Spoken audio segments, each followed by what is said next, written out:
इतना ही नहीं तो एक बार उन्होंने अलीगढ़ मुस्लिम यूनिवर्सिटी में भाषण दिया और जिसमें उन्होंने स्पेसिफिकली मुसलमानों को कहा, उन्होंने कहा कि I am proud of our inheritance and our ancestors who gave intellectual and cultural preeminence in India. How do you feel about this past? मुसलमानों को संबोधित करते कहा कि आप इस भूतकाल के बारे में, इस पास्ट के बारे में क्या सोचते हैं? Do you feel you are also sharers in it and inheritors of it and therefore proud of something that belongs to you as much as to me? Or do you feel alien to it and pass it by without understanding it or feeling that strange thrill that comes from the realization that we are the trustees and inheritors of this vast treasure?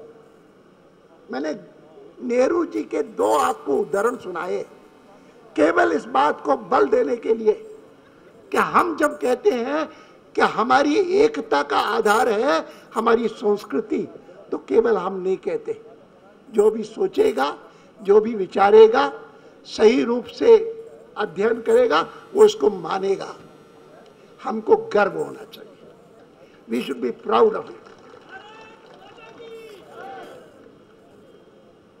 गर्व होगा तो फिर हम महान बनेंगे, नहीं तो अगर यही मानेंगे कि हमारी पॉलिटिकल पार्टी कल जरूर सरकार में आएगी, हमारी पार्टी तो जो है हमको सांसद बना देगी, विधायक बना देगी, कॉर्पोरेटर बना देगी, हमको ये दे देगी, हमको वो दे देगी, नहीं,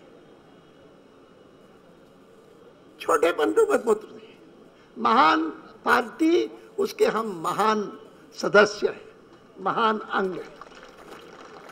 नेता बने न बने, महानता हमसे कोई छीन नहीं सकता, कोई छीन नहीं सकता। राष्ट्रभक्ति, समाज की सेवा, जो सुनाए ना, संवाद सहित 5 सुनाए, वो सब हम अपनाएं। लोग कह सके कि ये भारतीय जनता पार्टी का व्यक्ति है। आपने हमको कहा कि ये बेईमानी करता है, पैसा खाता है, भारतीय जनता पार्टी का कैसे खाएगा? खाएगा तो वहां पर रहने लायक नहीं है, सच बोल तो।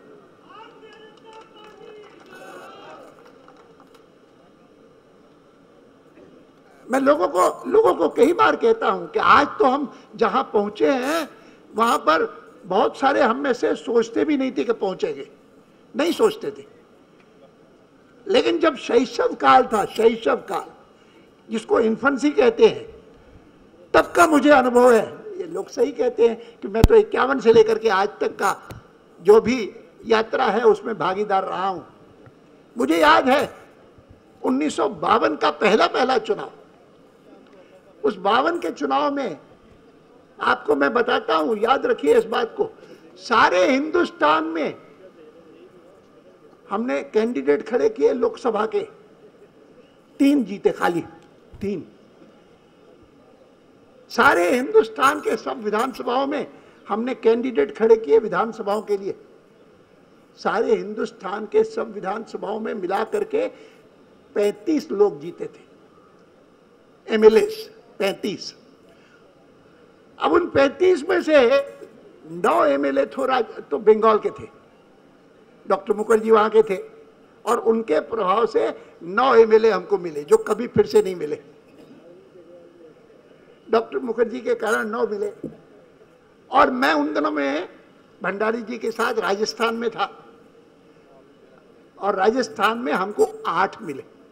8, 9 और 8 17, 35 का लगभग आधा हो गया हुआ। मैं आपके सामने ये बात इसलिए कह रहा हूं कि जो 8 राजस्थान में जीते थे ना, वो सबके सब जागीरदार थे, और जागीरदार थे। और हमारे मैनिफेस्टो में लिखा हुआ था कि हम अगर शासन में आएंगे तो हम जागीरदारी प्रथा को खत्म करेंगे। सोचिए आप, और हम 8 लोग हमारे जीत गए, और उसके थोड़े ही दिन बाद कांग्रेस पार्टी ने और एक विधेयक प्रस्तुत किया विधानसभा में राजस्थान के, टू अबॉलिश जागीरदारी। हमने अपने विधायकों को कहा कि हमारे मैनिफेस्टो में तो हमने कहा है जागीरदारी अबॉलिश करना, इसीलिए आपको इसका समर्थन करना है। उन्होंने कहा हम नहीं करेंगे। हमको अगर समर्थन करना होता जागीरदारी अबॉलिशन का तो हम कांग्रेस में जाते, आपके पास क्यों आते? और हमारे लिए संकट पैदा हो गया। वो संकट उस समय शैशव काल में, हमने कहा ये तो समस्या हो गई, हमारी बात नहीं मानते। हमने टेलीफोन किया दीनदयाल जी को, डॉक्टर मुखर्जी को। हमने कहा कि हमारी लोग मानते नहीं है, हम तो बहुत जूनियर हैं, छोटे लोग हैं, उम्र में भी कम थे, वो सब बुजुर्ग थे।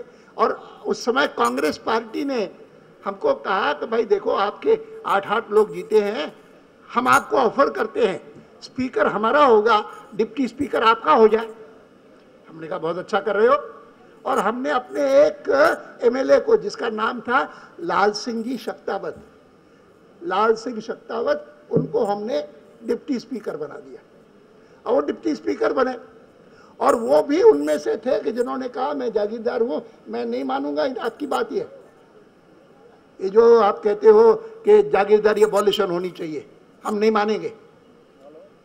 डॉक्टर श्यामा प्रसाद मुखर्जी को कहा, हमने कहा कि हमारे लिए तो संकट है, आप आइए। उन्होंने कहा मैं आता हूँ। शनिवार इतवार को पार्लियामेंट हमारी नहीं होती है, मैं शनिवार को आ जाऊँगा और मैं चाहता हूं कि आप मेरी मीटिंग उनसे करवाएं, एमएलए से, और साथ साथ मैं चाहता हूं कि आप एक पब्लिक मीटिंग भी रखें, मैं उसमें बोलूँगा। आप सुनिए, डॉक्टर मुखर्जी आने वाले हैं और डॉक्टर मुखर्जी आपसे मिलेंगे। ये हमने जब उन 8 एमएलए को कहा तो 8 में से 6 ने कहा हम अपनी कॉन्स्टिट्यूएंसी में जा रहे हैं, हम नहीं मिलेंगे उनसे। और 6 लोग चले गए, 2 लोग बचे और 2 लोग मिले थे डॉक्टर मुखर्जी से। और डॉक्टर मुखर्जी ने उनको कहा था कि नहीं, तुमको मानना होगा। और मैं तुमको ही नहीं कहता हूं, मैं अपने सारे यहाँ के सब लोगों को कहता हूं कि जो न माने हमारे मैनिफेस्टो को, वह अनुशासनहीनता करता है और उनके खिलाफ डिसिप्लिनरी एक्शन होना चाहिए। 1952 की बात है और आप कल्पना नहीं कर सकते कि हमको क्या लग रहा था कि 8 में से 6 लोग हमारी बात नहीं मानते और हम 6 को निकाल दें।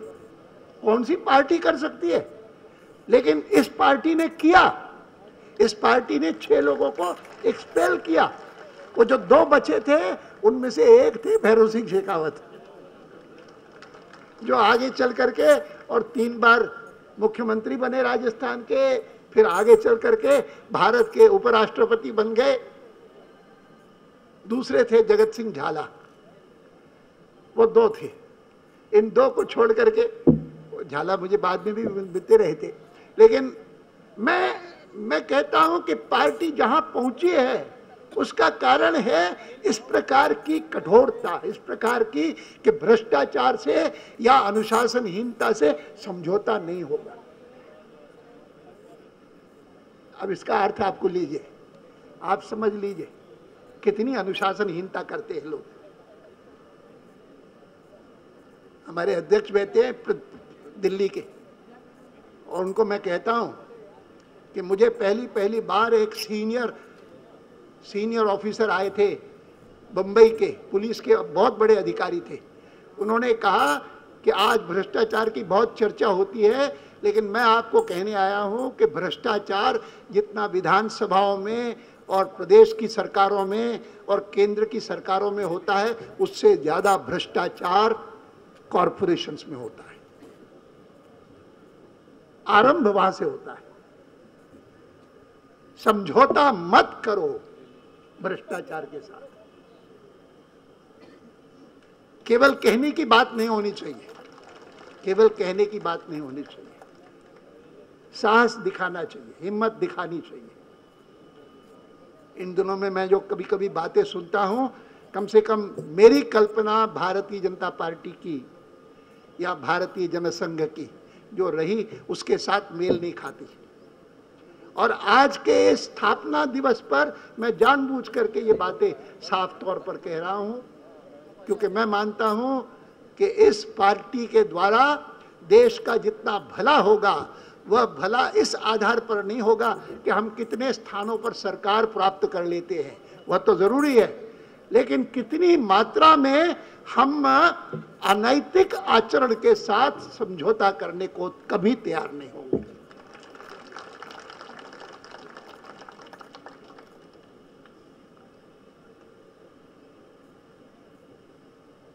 मैं एक बात, दो बातें और कहकर के बात खत्म करूंगा कि दीनदयाल जी ने जब भारतीय जनसंघ की स्थापना करवाई तो उस समय कहा कि हम अधिकांश संघ के हैं और संघ के होने के कारण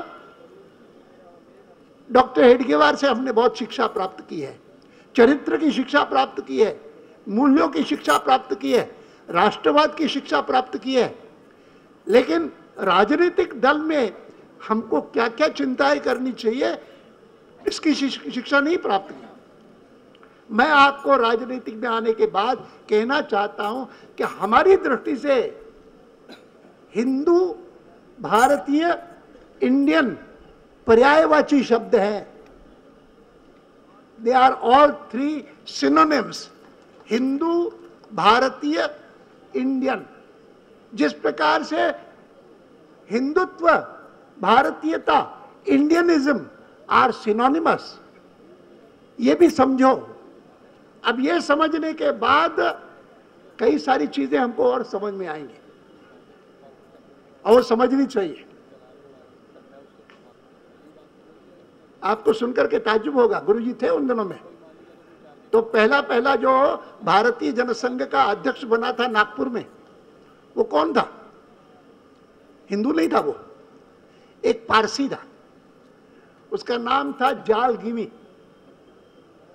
जाल गिमी, GIMI गिमी। और मुझे अच्छी तरह से याद है, मैं उनसे मिलता था बहुत बार, कि वो बहुत बार कहते थे मेरी स्पेलिंग जो है उसके कारण लोगों को गलतफहमी होती है। मेरा नाम है GIMI और वो लोग जो हैं उसको जिमी पढ़ते हैं और वो कहते हैं जाल जिमी, जिमी। मेरा नाम जाल जिमी नहीं है, मेरा नाम जाल गिमी है, गधे वाला ग।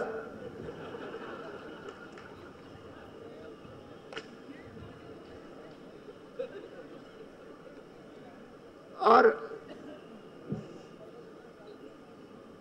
अर्थात मैं इन बातों का स्मरण इसलिए करता हूं क्योंकि मैं समझता हूं कि भारत के हर एक कार्यकर्ता को इतिहास का ज्ञान होना चाहिए पार्टी के।